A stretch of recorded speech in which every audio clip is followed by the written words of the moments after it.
Dear servant of God, I am writing to you because I feel so heavy inside. Please just call me Kathy. I am a teacher by profession, a wife, and a mother of one. At first, I thought I could handle everything: work, family, and home responsibilities. But lately, I feel like the weight is too much for me to carry. In school, there are endless projects, activities, meetings, and seminars. Sometimes I go home late at night, tired and drained, but I still need to finish paperwork and prepare lessons. My mind is always full of deadlines. Even when I try to rest, I keep thinking of what I still need to do the next day. Madalas gusto ko na lang umiyak mag-isa. Pakiramdam ko walang tunay na nakakaunawa sa bigat ng dinadala ko. Sa trabaho, sobrang daming hinihingi. Sa bahay, sinusubok ang aming pagsasama mag-asawa. At yung anak ko naman, parang unti-unti siyang lumalayo sa amin. Bilang ina, sobrang sakit para sa akin. Gusto ko siyang lamaking maayos, pero minsan hindi ko na alam kung paano ko siya gagabayan nang hindi ako nauubos sa inis at pagod. Minsan tinatanong ko ang sarili ko, sapat pa ba ako? Mabuti pa ba akong asawa, guro, at ina? Ang mga tanong na ito ang bumibigat sa puso ko. I know I need help. That is why I'm writing this letter to you. I just want someone to listen and maybe give me advice on how to balance everything. I love my job, I love my husband, and I love my child, but I don't want to lose myself in the middle of all these struggles. Please pray for me and give me some words of encouragement and advice.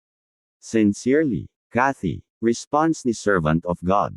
Dear Kathy, first of all, thank you for being honest sa letter mo. Alam mo, hindi madali yung pinagdadaanan mo, pero gusto kong ipaalala, you are not alone.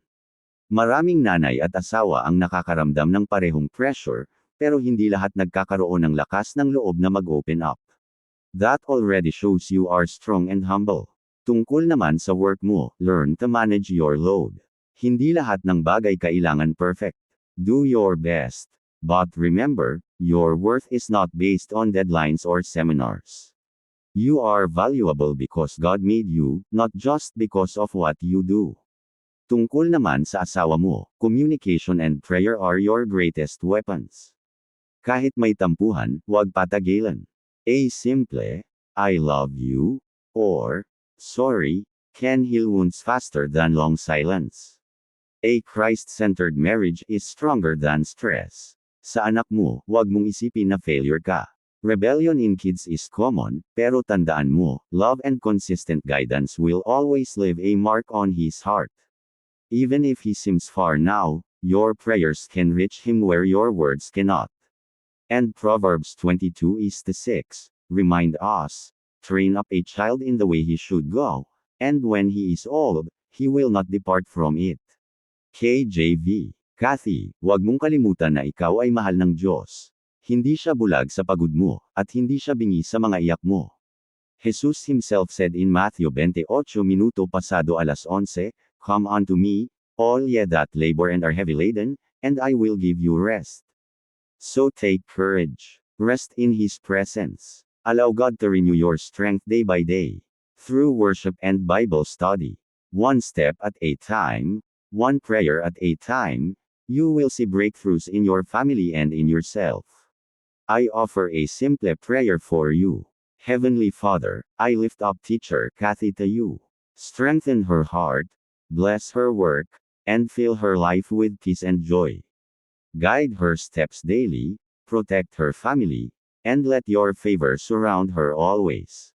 Use her mightily for your glory. In Jesus' name, Amen. With love and prayers, Servant of God Diary.